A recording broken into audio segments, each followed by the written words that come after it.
with acetone to degrease it and to clean it.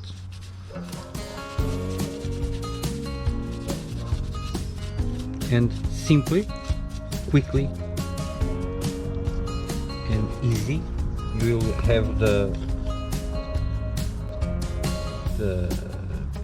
it would be nice to have a pencil or a sponge like this. So you only do this,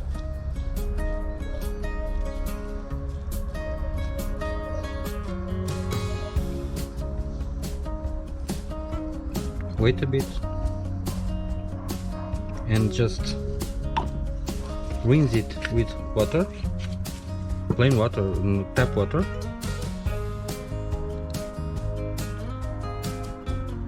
and you'll have the patina made.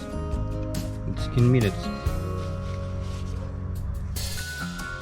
So I've cleaned them, washed them with water, with tap water, and it's ready. Now you pick up a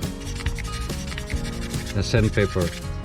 This one is 2000, and you polish a bit as you wish, and you'll have the first patina made. It's easy, simple, cheap, and quick. I don't have the patience to wait for long hours, so I just need to make it quickly. Thank you for viewing this video, this small video. Please subscribe if you liked it, and let's see next time.